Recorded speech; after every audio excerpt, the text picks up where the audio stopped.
السلام علیکم ورحمۃ اللہ وبرکاتہ۔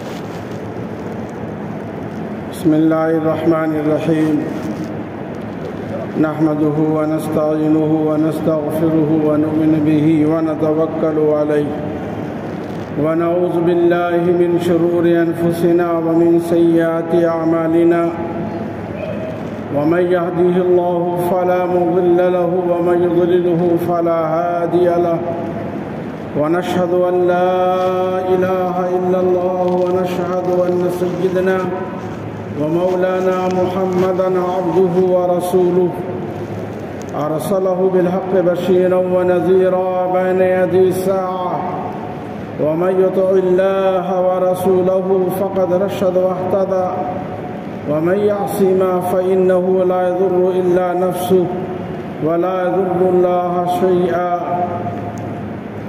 اعوذ باللہ من الشیطان الرجیم، بسم اللہ الرحمن الرحیم، واعتصموا بحبل اللہ جميعا ولا تفرقوا، وقال اللہ تعالی كل مؤمن اخوہ، صدق اللہ العظیم۔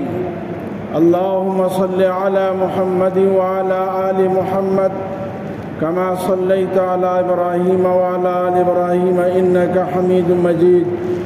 اللهم بارك على محمد وعلى آل محمد كما باركت على إبراهيم وعلى آل إبراهيم إنك حميد مجيد۔ رب اشرح لي صدري ويسر لي أمري واحلل عقدة من لساني يفقهوا قولي۔ رب اشرح لي صدري ويسر لي أمري واحلل عقدة من لساني يفقهوا قولي۔ بزرگان محترم، عزیزان گرامی، اللہ تعالیٰ نے انسانوں میں دو طبقے بنائے ہیں۔ ایک وہ طبقہ ہے جو اللہ کو مانتا ہے، دوسرا وہ طبقہ ہے جو اللہ کو نہیں مانتا ہے۔ ایک طبقہ وہ ہے جو اپنا خالق و مالک پروردگار اللہ کو سمجھتا ہے اور اس بات پر یقین رکھتا ہے کہ مجھے مرنے کے بعد اپنی زندگی کا حساب دینا ہے۔ دوسرا طبقہ وہ ہے جو اپنی زندگی کو منچاہی طور پر گزارنے پہ اور مرنے کے بعد پھر دوبارہ زندہ نہیں ہونا ہے، اس پر وہ یقین رکھتا ہے۔ اس لیے دونوں طبقے کے عمل میں فرق ہے۔ پہلا طبقہ اپنے مردے کو دفن کرتا ہے، عزت و احترام کے ساتھ کفناتا ہے، اس کا گھر بناتا ہے، اور دوسرا طبقہ اپنے عقیدے کے مطابق کہ دوبارہ زندہ نہیں ہونا ہے، اسے وہ آگ لگا دیتا ہے، اس کی جسم کو بھی راکھ بنا دیتا ہے کہ مرنا ہے، اور مر کے ہمیشہ کے لیے مر جانا ہے۔ جبکہ بنیادی عقیدہ یہ ہے کہ انسان پہلے بھی نہیں تھا، تو اللہ نے ماں کے پیٹ میں پانی سے، ماں والد کے پانی سے اس کے جسم کا وجود بخشا، اس کا نقشہ بنایا، اور جب وہ پیدا ہو گیا تو اب اللہ تعالیٰ نے اس کے پیدائش کے بعد اس کے لیے دو مقام رکھے ہیں۔ اگر اللہ کی مان کر جائے گا تو جنت ملے گی، اور اللہ کی مان کر نہیں جائے گا تو جہنم ملے گی۔ خواہ وہ جلے یا مرے یا جانور کھا جائے یا گل جائے یا سڑ جائے، انسان کے جسم پر بہت کئی حالات آ سکتے ہیں، لیکن انسان کی روح جو ہے اندر کی، جو انسان کی باڈی کو چلاتی ہے، جس پر انسان کا جسم حرکت میں رہتا ہے، دیکھتا ہے، چلتا پھرتا ہے، یہ روح جو انسان کی ہے، یہ مرنے کے بعد فنا ہو کر اللہ کے پاس جاتی، کہیں نہیں جاتی اور نہ کہیں بھٹکتی ہے، بلکہ ہر ایک کی روح یا تو علیین میں جائے گی یا اسفل السافلین میں جائے گی۔ جس طرح کی زندگی میں اعمال کیے ہیں، مرنے کے بعد سے ہی اس کے ساتھ اسی قسم کے معاملات پیش آتے ہیں۔ جنت کی کھڑکی کھلے گی یا جہنم کا دروازہ کھلے گا۔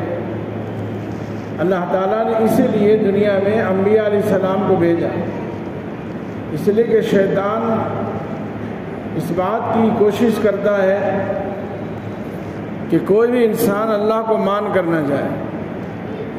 شیطان یہ قسم کھا کر آیا ہے کہ ہر انسان کو وہ بہکائے گا، ورغلائے گا، گمراہ کرے گا، راہ راست سے ہٹائے گا، اپنے پیدا کرنے والے سے اس کو منحرف کرے گا۔ لیکن اس کے برخلاف اللہ نے ہر زمانے میں انبیاء بھیجے، اور جب نبی کا دور ختم ہوا تو نبی کے وارثین اولیاء اعظام، بزرگان دین، علماء ربانیین کا سلسلہ اللہ نے جاری فرمایا، جو نبیوں کی میراث کو، نبیوں کے پیغام کو، نبی کی دعوت کو آگے تک بڑھاتے ہیں۔ شیطان کی بھی محنت ہے، شیطانی طاقت بھی اپنا کام کر رہی ہے، اور رحمانی طاقت بھی اپنا کام کر رہی ہے۔ جو لوگ شیطان کے کہنے میں آتے ہیں زندگی خراب کر کے، وہ اپنی آخرت بھی خراب کرتے ہیں، اور جو لوگ اللہ والوں کی بات مانتے ہیں ان کی زندگی اگر کوئی پریشان کن والی ہو، لیکن مرنے کے بعد کی ہمیشہ کی زندگی ان کی خوشگوار ہوتی ہے، آرام والی ہوتی ہے۔ یہ ہے کلمے کی دولت، اور یہ ہے کلمے کا نفع۔ تو اللہ تعالیٰ نے انسان کے صرف دو طبقے بنائے ہیں، یا تو ایمان والا طبقہ یا غیر ایمان والا طبقہ۔ ایمان والا طبقہ بایمانہ وہ آزاد نہیں ہے کہ وہ ایمان والا ہے، اب اس کی ذمہ وہ بہت بڑی دولت کا مالک ہو گیا تو اس کی ذمہ کام نہیں ہے، بلکہ ایمان والے کی ذمہ دو کام ہیں، ایک اپنے ایمان کو بچاتے ہوئے جانا، اور دوسرے بے ایمان والوں کو ایمان کی طرف لانے کی کوشش کرنا۔ نافرمان اولاد کو فرما بردار بنانے کی کوشش کرنا، اور فرما بردار کو فرما بردار رہتے ہوئے اپنی فرما برداری کے سلسلے کو جاری رکھنا۔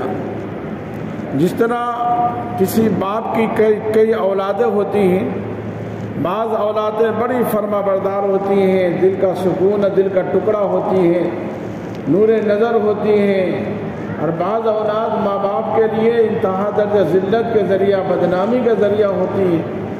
لیکن اس کا یہ مطلب نہیں کہ اس کی اولاد نہیں ہے، اس کی اولاد ہے، مرے گا تو اس کی میراث میں اس کا حصہ بنے گا، یہاں تک کہ جتنا اطاعت گزار بیٹے کا حصہ بنے گا اتنی نافرمان بیٹے کا بھی حصہ بنے گا۔ اگرچہ باپ کی زندگی میں اس نے کچھ نہ مانی ہو، لیکن حصہ دونوں بیٹے کے برابر ملے گا۔ باپ کو اس بات کا حق بھی نہیں ہے کہ وہ یہ کہہ کے چلا جائے کہ میرے بیٹے کو کچھ نہیں ملے گا۔ اگر کہے گا بھی تو اللہ نہیں مانے گی، شریعت نہیں مانے گی۔ آپ کا کیا حق پہنچتا ہے؟ زندگی میں آپ مالک تھے، اب زندگی کے بعد اس مال پر اللہ کا حکم چلے گا۔ اللہ نے اولاد اگر دی ہے تو فرما بردار کو بھی باپ کی میراث ملے گی اور نافرمان کو بھی ملے گی۔ اس لیے نافرمان نہ رہے بلکہ وہ اطاعت گزار بن جائے۔ انسان کے اس دو طبقے میں دنیا میں بہت سارے طبقات کھڑے ہو گئے، ملک کے طبقے کھڑے ہو گئے، زبان کے طبقے کھڑے ہو گئے، رنگ روپ کے طبقے کھڑے ہو گئے۔ یہ کالے ہیں، یہ گورے ہیں، یہ حبشی ہیں، یہ ایرانی ہیں، یہ جاپانی ہیں، یہ الگ الگ طبقات لوگوں میں برادری کے نام پر کھڑے ہو گئے کہ فلاں برادری ہے، فلاں برادری ہے، اور اس پر ایک نئی دیوار کھڑی کر دی گئی۔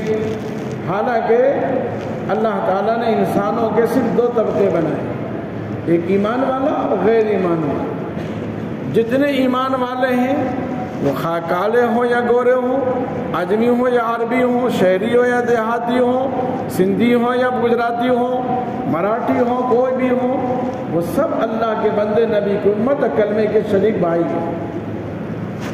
اللہ کے نزدیک کلمے کی بنیاد پر کوئی فرق نہیں ہے۔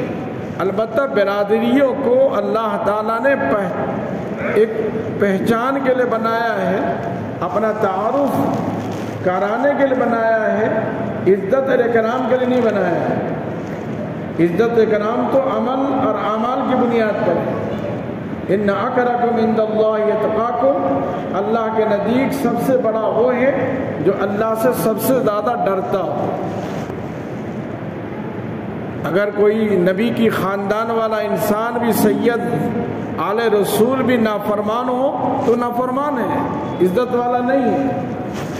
اور اگر کوئی دنیا میں سمجھے جانے والی کوئی گری جماعت گری برادری کا انسان ہو، یہاں تک کہ حبشی کالا کلوٹا بلال ہو، لیکن وہ اللہ کے رسول کا عاشق ہو تو نبی اس کو اپنے ساتھ لے کر چلنے والے ہیں۔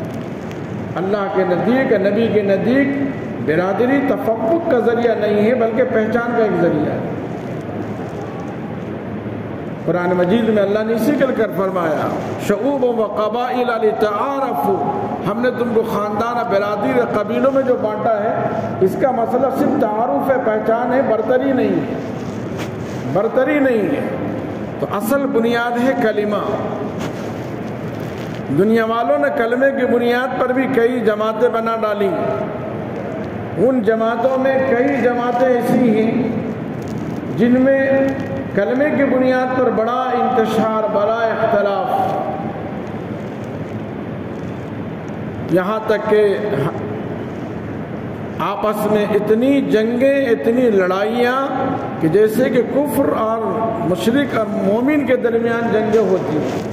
لوگوں نے اتنا لڑایا، اور یہ دوسروں کے کہنے میں ہوا، دوسروں کے دشمنوں کے بہکانے میں ہوا کہ انسان دوسروں کے بہکانے میں اپنے بھائی پر ہی تلوار اٹھاتا ہے، کلمہ والے ہی سے نفرت کرتا ہے، حالانکہ اللہ تعالیٰ نے کلمے والے کو بھائی بھائی بنایا۔ کل مؤمن اخوہ، ہر کلمہ والا آپس میں بھائی بھائی ہے، ہر ایمان والا بھائی بھائی ہے۔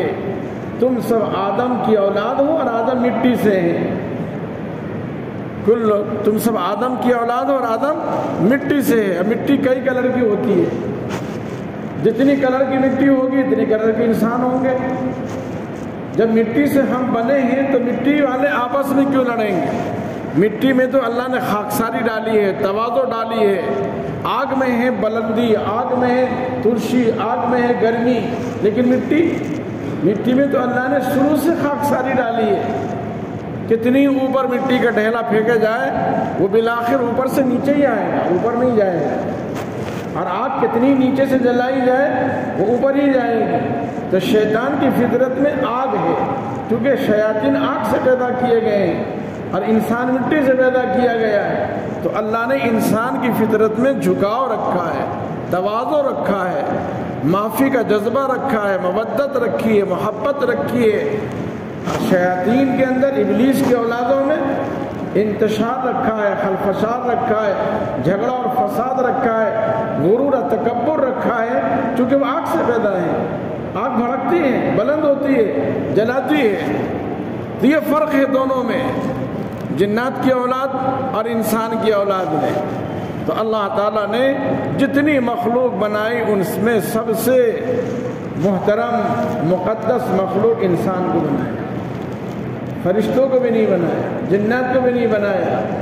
قرآن مجید میں اس کی وضاحت اللہ تعالیٰ نے فرمائی کہ ہم نے آدم کو اس لیے پیدا کیا کہ ہم زمین پہ اپنا خلیفہ بنانے والے ہیں، جو اللہ والا کام کریں گے، جو اللہ سے بندوں کو جوڑیں گے، جو اللہ والی صفات کو اپنے اندر لانے کی کوشش کریں گے۔ وَإِذْ قَالَ رَبُّكَ لِلْمَلَائِكَةِ إِنِّي جَاعِلٌ فِي الْأَرْضِ خَلِيفَةً، اے نبی علیہ السلام اس وقت کو آپ بتائیے کہ جب آپ کے رب نے فرشتوں کے سامنے کہا کہ اللہ زمین پر اپنی ایک ایسی مخلوق بنانا بھیجنا چاہ رہا ہے جو اللہ کا خلیفہ ہوگا، جو اللہ کا نائب ہوگا۔ اللہ نے فرشتوں کے سامنے اپنی پلاننگ بیان فرمائی، فرشتوں کے سامنے ان کا مقام بیان فرمایا کہ انسان تم سے بھی زیادہ اچھے ہوں گے، تم سے زیادہ علم والے ہوں گے۔ میری خلافت اور میری نیابت کا اگر کسی کے اندر وہ قوت ہے، وہ صلاحیت ہے، تو انسان میں آدم کے اولاد میں ہے۔ اس لیے شریعت اللہ تعالیٰ نے انبیاء علیہ السلام اللہ تعالیٰ نے انسانوں کے اندر پیدا فرمائے۔ انسانوں کو کئی طبقے، کئی برادریاں، ہر علاقے میں، ہر ملک میں، ہر جگہ پر اپنے اپنے طور پر، اپنے اپنے حساب سے، اپنی اپنی سطح سے وہ کسی نہ کسی انداز سے، کسی نہ کسی طور پر وہ اپنے مسلک و مشرب کا کام کر رہے تھے اور کرتے ہیں اور کرتے رہیں گے، لیکن اللہ تعالیٰ نے کچھ حالات ایسے بنائے جس سے ہمارے اکابرین نے، بزرگوں نے یہ سوچا کہ اگر ہم کلمے کی بنیاد پر الگ الگ رہیں گے، جب ہمارا قبلہ ایک، ہمارا نبی ایک، ہماری کتاب ایک، تو پھر ہم الگ الگ کیوں رہیں؟ گھر کا جھگڑا گھر میں الگ الگ ہوتا رہے گا، لیکن بازار میں تو ایک نظر آئے، مارکیٹ میں ایک نظر تو آئے، حکومت کے نظر میں تو ایک نظر آئے۔ گھر میں تو جتنا پلیٹ اتنی آواز آئے گی، لیکن گھر کا ہنگامہ الگ ہوتا ہے، گھر کے جھگڑے گھر میں آئیں گے، دو برتن رہے گا تو دو برتن آپس میں ٹکرائے گا، لیکن اس کا یہ مطلب نہیں کہ اس ٹکرانے کو باہر لایا جائے۔ انسان کی فطرت میں جہالت بھی ہے اور ظلم بھی ہے، غلطی کا مادہ ہے، انسان سے غلطیاں تو ہوتی ہیں۔ تو ایک ہے انسان کا اپنا نجی اور اپنا خاندانی معاملہ، گھریلو معاملہ، اور ایک ہے انسان کا مسلمانوں کا اجتماعی معاملہ۔ اس ملک کی آزادی میں اسی کو اختیار کیا گیا، اس ملک کی آزادی میں اسی کو اختیار کیا گیا، بلکہ آگے بڑھ کر ہمارے بزرگوں نے اس بھارت کے اندر وہ تاریخ رچی اور تاریخ بنائی کہ ہندو مسلم سکھ مل کر، ہندو مسلم سکھوں نے مل کر، ایک وہ طبقہ جس نے باہر سے گوری چمڑی والا آیا تھا اور اس نے ملک پر دھیرے دھیرے حملہ قبضہ کرتے کرتے گدی پر، تخت پر، دہلی کے ہم نشیں پر وہ اپنے تخت کا براجمان ہو گیا اور مغلیہ حکومت کو تاہو بالا کر دیا، اور اس یہاں کی گدی پر قائم رہنے کے لیے اس نے پھر یہاں کے رہنے والوں میں اختلاف پیدا کیا۔ پہلے تو ہندو مسلم الگ الگ کیا، پھر مسلمانوں میں کئی جماعتیں بنانے کی اس نے کوشش کی تاکہ مسلمان کلمے کی بنیاد پر ایک نہ ہونے پائے، ورنہ انہی مسلمانوں کی وجہ سے ہم اس بھارت سے ہم جا رہے ہیں اور ملک کو چھوڑ کر چھوڑنے پر مجبور ہیں۔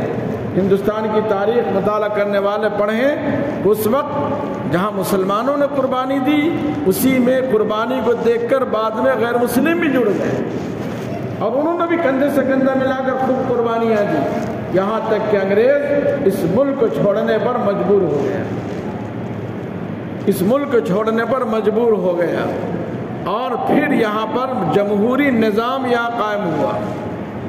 اس ملک کا ایک بائلاس بنا، ایک دستور بنا، ایک آئین بنا کہ اب ہم ملک کو ہم سب مل کر کیسے چلائیں گے۔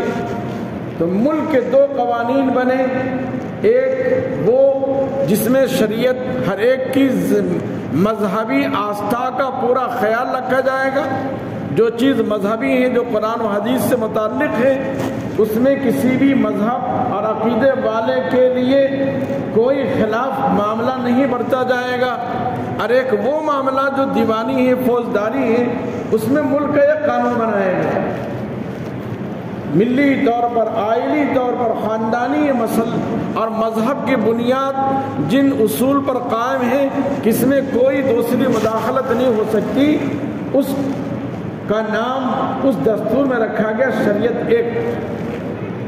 بعد میں اس کا نام رکھ دیا گیا مسلم پرسنل لا۔ پہلے تھا قاضی ایکٹ، پھر شریعت ایکٹ، پھر مسلم پرسنل لا۔ بعد میں اس نام کو بدلا گیا اور الگ الگ دفعات اس میں بنائے گئے۔ ملک کا قانون مرتب کرنے والے بابا امبیڈکر نے جب ملک کے قانون کو مرتب کیا تو ہر عقیدے والے کے لیے انہوں نے اپنی اس کے اندر وہ سہولت رکھی کہ یہ ملک جمہوری ملک ہے، سب مذہب والوں کا ملک ہے، لہذا اس ملک میں سب مذہب والوں نے مل کر انگریز کو بھگایا ہے اور اس ملک کو آزاد کرایا ہے، لہذا یہ بھارت جب تک بھارت رہے گا، اس ملک میں رہنے والے ہر عقیدے والے کے عقیدے اور عمل کا پورا لحاظ رکھا جائے، ان کے مذہب میں کوئی مداخلت، ان کی شریعت میں کوئی مداخلت نہیں کی جائے گی۔ ہمارے بزرگوں نے کسی مصلحت سے حکومت میں حصہ نہیں لیا، آزاد کرا دیا، بھارت آزاد ہو گیا۔ آئین قوانین کے دفعات میں تقریباً 20 مسلم دانشور قانون داں تھے امبیڈکر صاحب کے ساتھ، جن کے مشوروں سے یہ قانون مرتب ہوا، لیکن وزارت کا عہدہ، وزیر اعظم بننا، فلاں بننا، جو اصل عہدہ ملک کا، اس سے انہوں نے انکار کیا۔ صدر جمہوریہ بنتے رہے، تعلیمی وزیر ابوالکلام آزاد صاحب کو بنا دیا گیا، لیکن مین جو عہدہ ہے اس سے ہمارے بزرگ، جبکہ جمعیت علماء ہند نے ملک کی آزادی میں تمام تنظیموں سے زیادہ بڑھ چڑھ کر حصہ لیا۔ جمعیت ہی کی ہمت پر انگریز یہاں سے بھاگا۔ اگر جمعیت علماء کے اکابرین اس سر میں سر نہ ملاتے اور انگریزوں کے خلاف فتویٰ نہیں دیتے تو وہ ماحول انگریزوں کے بھاگنے کا یہاں سے بنتا ہی نہیں۔ لیکن اس کے باوجود ہمارے ان اکابرین نے حکومت کرنے کا فیصلہ نہیں کیا کہ ہمیں حکومت کرنا ہے۔ آزاد ہو گیا، اب ہماری شریعت یہاں محفوظ رہنی چاہیے۔ میرے بزرگوں، دوستو، کلمے کی بنیاد پر جو اس ملک میں مسلمانوں کو، اگرچہ وہ شیعہ ہو تو شیعوں کے الگ ایک لام ترتیب بھی دی گئی، سنی برادری کے لیے جو اہل سنت والجماعت میں دیوبندی، بریلی، اہل حدیث، جماعت اسلامی، یہ چاروں طبقہ اہل سنت میں شمار ہوتا ہے۔ یہ چاروں طبقے اہل سنت میں شمار ہوتے ہیں، دیوبندی، بریلی، جماعت اسلامی، اہل حدیث، ان چاروں کو اہل سنت میں شمار کیا جاتا ہے۔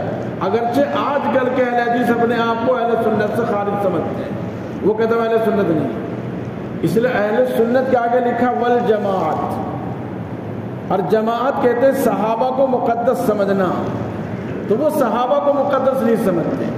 تو اب کے اہل حدیثوں نے اپنے آپ کو اہل سنت والجماعت سے الگ کر لیا کہ ہم الگ ہی ہیں، ہم کو الگ ہی نام سے پکارو۔ حالانکہ قانون کی دفعات میں، دستور ہند میں جو سنی جسے قرار دیا گیا ہے، اس سنی میں ان چاروں مسلک والوں کا خیال رکھا گیا ہے۔ شیعہ میں الگ تھوڑا ان کے جو کچھ ہیں عقیدے، ان کا اس الگ بیان کیا گیا۔ تو کلمے کی بنیاد پر اس بھارت کے آئین میں تمام کلمے والوں کو ایک مانا گیا، اور ہمارے بزرگوں نے آگے بڑھ کر شیعہ اور بوہرے کو بھی اپنے اندر شامل کیا۔ جب ہندوستان میں آزاد ہونے کے بعد، جب گدی پر بیٹھنے والوں کی گدی مضبوط ہونے لگی اور انہوں نے دیکھا کہ میری حکومت اب مضبوط ہو رہی ہے، اب ہمارا کون کیا بگاڑ سکتا ہے، تو انہوں نے سرے سے ایک نیا شوشہ چھوڑا تاکہ یہاں پر مسلمان اپنے اسلامیات کے ساتھ باقی نہ رہیں، حکومت اس میں مداخلت کرنے لگے۔ لیکن حکومت کے اس سازش کو ہمارے بزرگوں نے ناکام کیا۔ سب سے پہلا ایک مسئلہ کھڑا ہوا اس بھارت میں کہ لے پالک اور گود لیا بیٹا سگا بیٹا ہو جائے گا۔ گود لینا سنت ہے، مسنون ہے۔ اگر کوئی لاوارث ہو، یا بیٹا بیٹی ہو بیٹا نہیں ہو، یا بیٹے ہی ہو بیٹی نہ ہو، تو اپنے بھائی کے، بھتیجے یا کسی کے بچوں کو گود لے سکتا ہے، کسی کے بچوں کو گود لے سکتا ہے۔ صحابہ یتیم بچوں کو گود لیتے تھے، آج بھی گود لینے کا رواج ہے۔ خود ہمارے نبی علیہ السلام نے زید بن ثابت رضی اللہ تعالیٰ کو گود لیا تھا۔ باہر سے ہجرت کر کے آئے تھے، بکاتے آئے تھے، ماں باپ کھیل رہے تھے، لوگوں نے ان کو اٹھا لیا اور لا کے منڈی میں بیچ دیا۔ بڑے اونچے خاندان کے تھے، ماں باپ تلاشتے رہے یہاں تک کہ 10 سال کے بعد، 8 سال کے 4 سال کے بعد ملے۔ کسی نے بتایا وہ تو مدینے میں ہیں، اور مدینے میں محمد رسول اللہ کے پاس ہیں، ان کے والد جی مدینے میں محمد رسول اللہ کے پاس ہیں۔ وہ امید لگا کہ حضور صلی اللہ علیہ وسلم کے پاس آئے، دیکھا تو دے دیا۔ جب جانے لگے تو حضور صلی اللہ علیہ وسلم نے کہا زید سے تمہارے والد ہیں، تمہیں اختیار ہے، آزاد ہو، تم جا سکتے۔ تو والد اور چچا دونوں زید بن ثابت کو لینے آئے، لیکن حضور نے جو پیار دیا تھا، جو محبت دی تھی، جو گفٹ ان کو لفٹ دیا تھا، گھر کا ایک فرد جو بنایا تھا، وہ سب باتوں کو دیکھتے ہوئے زید نے کہا کہ ٹھیک ہے اللہ کے رسول، یہ ہمارے چچا ہیں اور والد ہیں، لیکن میں آپ کو چھوڑ کر نہیں جا سکتا، میں آپ کو چھوڑ کر نہیں جا سکتا۔ 10 سال کی عمر تھی زید رضی اللہ تعالیٰ عنہ، حضرت زید کی اس عمر میں یہ جملہ میں آپ پر اپنے ماں باپ کو ترجیح نہیں دے سکتا، جو محبت آپ نے دی ہے اور جو غلامی کے زمانے میں محبت آپ نے مجھے کیا ہے وہ ماں باپ کے سے بھی امید نہیں رکھی جاتی۔ حضور صلی اللہ علیہ وسلم نے گود اٹھا لیا، ہاتھ پکڑا، حرم میں چلے گئے، کہا لوگوں گواہ رہو، آج سے میں نے زید کو اپنا لے پالک بنا لیا، آج سے زید میرا گود لیا بیٹا ہو گیا۔ تو حضور نے خود گود لیا، صحابہ گود لیتے تھے، لیکن گود لیا بیٹا سگا بیٹا نہیں ہوتا، سگی اولاد نہیں ہوتی، اس سے اس کی بیوی کو پردہ ہوگا، اس سے اس کی بیٹی کو یعنی گود لیے کی بیٹی کو اس سے پردہ کرنا پڑے گا۔ گود لیے کا بیٹا کا بیوی سگی بہو نہیں ہوگی، بلکہ اگر وہ چھوڑ دیتا ہے تو خود گود لیا ہوا باپ اس سے شادی کر سکتا ہے، جیسا کہ حضور صلی اللہ علیہ وسلم نے کیا۔ حضرت زید کی شادی حضور نے اپنی پھوپھی ذات بہن زینب سے کرا دیا، لیکن حضرت زینب نے ان کو ایکسپٹ نہیں کیا، زید کے ساتھ ان کو رہنا برداشت نہیں ہوا، یہاں تک کہ 15 دن کے بعد زید نے طلاق دے دی کہ ایسی زندگی سے کیا، اپنے جسم پر ہاتھ ہی نہیں لگانے دے رہی، مجھے شوہر ایکسپٹ نہیں کر رہی۔ تو زید رضی اللہ تعالیٰ عنہ نے حضور سے ساری بات کہی کہ اللہ کے رسول آپ نے نکاح تو کیا، لیکن زینب مجھے بیوی والا حق نہیں دے رہی ہے، تو میں کب تک ایسے رہوں گا، کیا میں طلاق دے دوں؟ بولے جیسے تمہاری مرضی۔ زید رضی اللہ تعالیٰ نے ایک طلاق دے دی، نکاح سے الگ کر دی۔ اب زینب کنواری، زینب حضور کے خاندان کی، آل رسول کے خاندان کی، اتنی بڑی خاندان کی شہرت والی زینب کو زید کی طلاق کا داغ پڑ گیا۔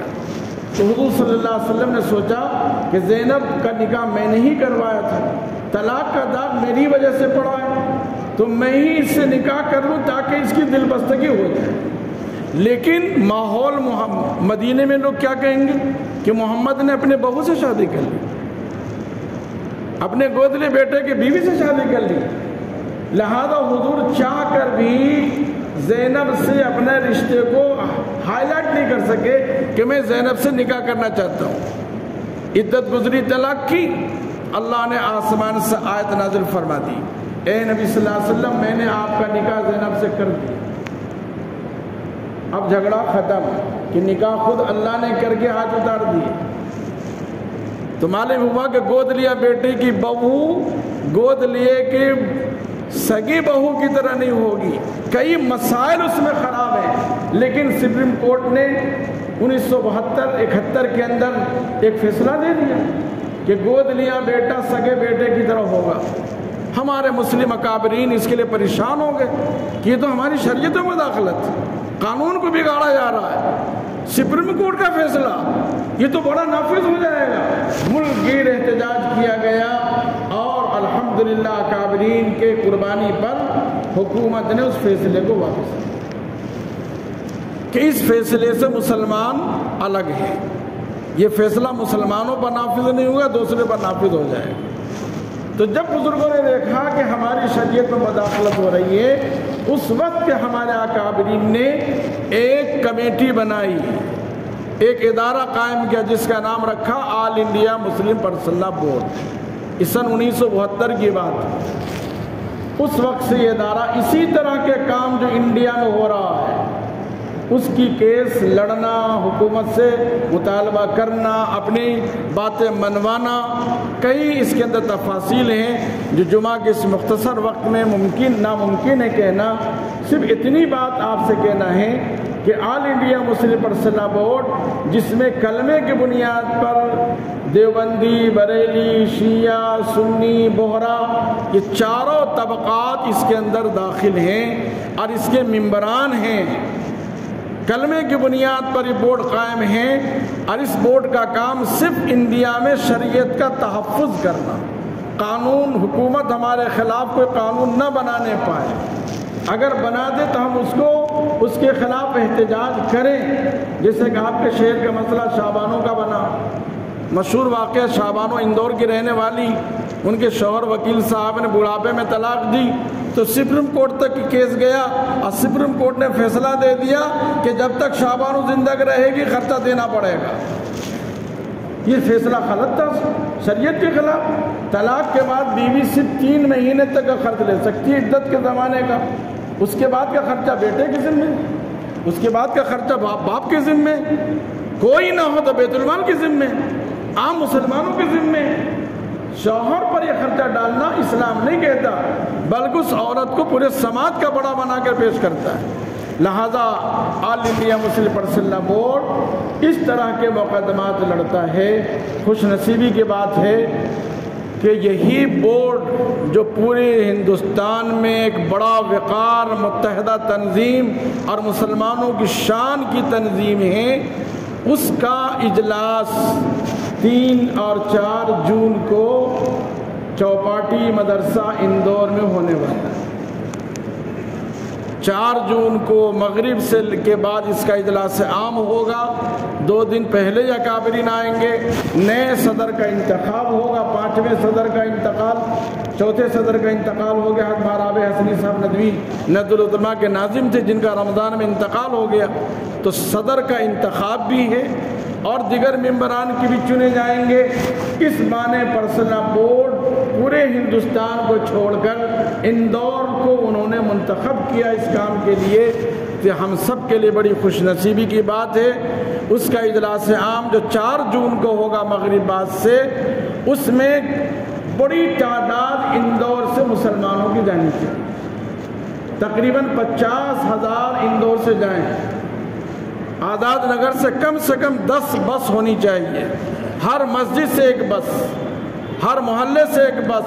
جس طرح اجتماع میں جانے کا ہم لوگ ماحول بناتے ہیں بھوپال، اسی طرح 4 جون کی تشکیل ابھی سے ذمہ دار بن کے کھڑے ہوں اور وہ چوپاٹی مدرسہ عصر میں پہنچنے کی کوشش کریں کہ عصر بعد کھانا ہے، مغرب سے بیان ہے۔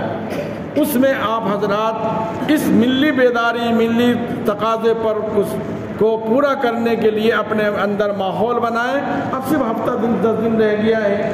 ہمارے درمیان میں آل انڈیا مسلم پرسنل لا کے ایک رکن قداور جناب منیر احمد خان صاحب بھی اسی لیے آج یہاں تشریف لائے۔ میں بھی ممبر ہوں، آپ بھی ممبر ہیں۔ یہ بھی آپ سے اپنا پیغام دینا چاہتے ہیں کہ اس بورڈ کے اجلاس میں کثیر تعداد اس آزاد نگر کے بڑے حلقے سے جو کچاکچ مسجد بھری ہوئی آگے تک بھر جائے گی، پوری آواز پورے اس محلے میں، شہر میں جانی چاہیے کہ ہمیں اس اجلاس کو کامیاب بنانا ہے۔ ہر فرد وہاں شریک ہو، اس کی کوشش کرنا ہے۔ اللہ پاک ہم سب کو اس بات کو دل پر لینے اور عمل کرنے کی توفیق عطا فرمائے۔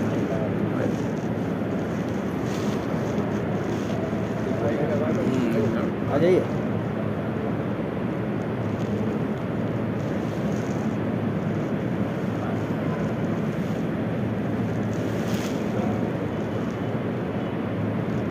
اور